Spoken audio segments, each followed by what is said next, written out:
lafarratti fedhiin namaa daangaa miti. Waaqayyo immoo fedhii waan gaarii yaadu wajjiniin nama uumeera. Fedhiin namaa immoo guutuu miti.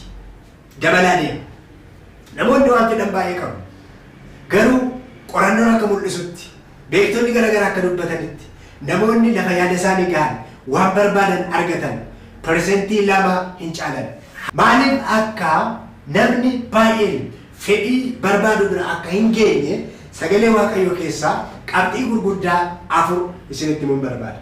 Qabxiiwwan 4 kun dhiibbaa guddaa jireenya keessan keessatti uumu. Isaan kun anaan waan fayyadaniifan gara keessanitti qabadhee dhiyaadhe. Waaqayyo dura anaan dubbii kanaan waan jijjiireef isiniif qooduun na barbaachise. Kanaaf hamma dhumaatti wal wajjiniin akka turu waan isinii dhiyeessuun barbaada. Yeroo jalqabaaf sagantaa kanaan ergaa kana argachaa kan jirtan subscribe gochuun akka isin jalqabdan isin yaadachiisuun barbaada. Maaliif waan barbaadan argachuu dadhabdan? Tokkoffaan Waaqayyoon kadhachuu waan dhiiftaniif. Jireenya keessan yommuu ilaaltan hariiroon isin Waaqayyo wajjin qabdan maal fakkaata? Waaqayyoon ni kadhattu? Mul'ata keessan, fedhii keessan, hawwii garaa keessanii waan barbaadan gara Waaqayyootti ni dhiyeessitu? Maal fakkaata hariiroon keessan? Qabxiin jalqabaa Waaqayyoon kadhachuu waan dhiiftaniif waan barbaadan argachuu dadhabdan.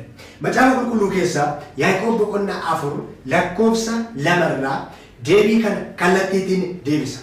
Waa kajeeltu malee hin qabaattan. Waaqayyoon kadhachuu waan dhiiftaniif waan barbaadan qabaachuu dadhabdan. Dhoksaan saasir. Maal jechaa jira? Waa kajeeltu malee hin qabaattan. Waa barbaaddu malee hin argattan. Fedhii qabdu, hawwii qabdu, mul'ata qabdu garuu bira hin geessan. Maaliif jedha? Waaqayyoon kadhachuu waan dhiiftaniif. Waaqayyo fedhii wanta gaarii barbaadu wajjiniin nama uumeera. Dandeettii ittiin bira geenyus nuuf kenneera. Haa ta'u malee garuu qobaa keenya akka milkoofnuuf nun dhiifne. Isa wajjin akka deemnu barbaada. Isa wajjin akka jalqabnu, isa wajjin akka xumurru barbaada. Galanni isaaf haa ta'u. Warri Waaqayyo wajjin deeman, warri Waaqayyo wajjin jalqaban, warri Waaqayyo wajjin xumuran caafii milkaa'ina barbaadan irraa ni ga'u. Karaa nuti Waaqayyo wajjin jalqabnu, karaa nuti Waaqayyo wajjin hojjennu, karaa nuti Waaqayyo wajjin milkoofnu inni jalqabaa karaa kadhannaati. Dhalli namaa muka guddaa tokko keessaa damee xiqqootti fakkeeffameera. Muka guddaa tokko keessaa damee xiqqootti fakkeeffameera. Dameen xiqqaan kun hundee guddaa sanarraa yoo fottoqee maal ta'uu hin danda'u? Jiraachuu hin danda'u. Mee muka guddaa ilaala. Muka guddaa gaafa ilaaltanii maaltu wajjin jira? Dameetu irra jira. Damee isaa muka guddaa kanarra damee xixiqqaan jiru. Dhalli namaa muka guddaa kana keessaa damee xiqqoo tokkotti fakkeeffameera jechaadha. Dameen muka guddaa kanarraa yoo fottoqee maal ta'a? Lafatti yeroodhaaf lafa bu'ee magariisa fakkaatee turuu danda'a ta'a. Yeroo muraasaaf. Haa ta'u malee garuu dhumni isaa maal ta'a? Yookaan biyyoo ta'a, biyyootti jijjiirama. Yookaan immoo hin gogaa otoo biyyoon ta'een gara abiddaatti seenaa hin gubataa jechaadha. Kana lamaaniin maal gadhiisa? Caasaa isaa, boca isaa isa duraa sana, eenyummaa isaa isa duraa sana gadhiisa. Waaqayyoon ala fedhii mataa keenya galmaan ga'uuf yaaluun akka biqilaa mukaa haadha isaarraa cite kana ta'uudha jecha. Dhabiinsa otoo hin turin eenyummaan keenya ni jijjiirama.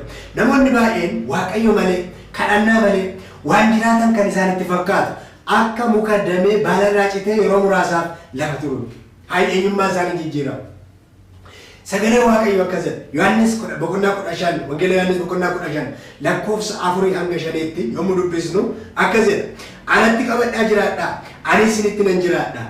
Akkuma dameen muka wayinichaatti qabatee yoo jiraachuu baate ofiin ija godhachuu hin dandeenye. Isinis anatti qabattanii yoo jiraachuu baattanii ija godhachuu hin dandeessan.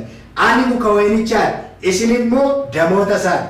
Anatti gargar baatanii waan tokko illee gochuu hin dandeessan. Kana gooftaa keenya Yesuus Kiristoos nuuf dubbata. Jala muree maal jedha? Anatti gargar baatanii waa gochuu hin dandeessan. Dhalli namaa uumaa isaatti gargar ba'e, Waaqayyotti gargar ba'e, hariiroo kadhannaadhaan Waaqayyo wajjin otoo hin tokkoomne waan galmaan gaatu qabu. Yoo galmaan gaates wanti sun waan jallinaati, waan yerooti, waan badisaadha. Kana dhala Waaqayyoon ala galma ga'uun hin danda'amu. Kanaaf waan ofii keessanii barbaadan qofaan maal gochuun hin danda'amu? Galma ga'uun hin danda'amu. Qabxiin dura isa kana. Kutaa isa itti aanuun deebinee kan wal arginu ta'a. Koomentii jalatti yaada keessan akkasiin nuuf kennitan asumaan yaada isiniif kenna. Chaanalii keenya subscribe gochuu hin dhiisinaa. Yeroo itti aanu ergaa itti aanuun hamma wal arginu ayyaanni Waaqayyoo hunduma keessan wajjin haa ta'u.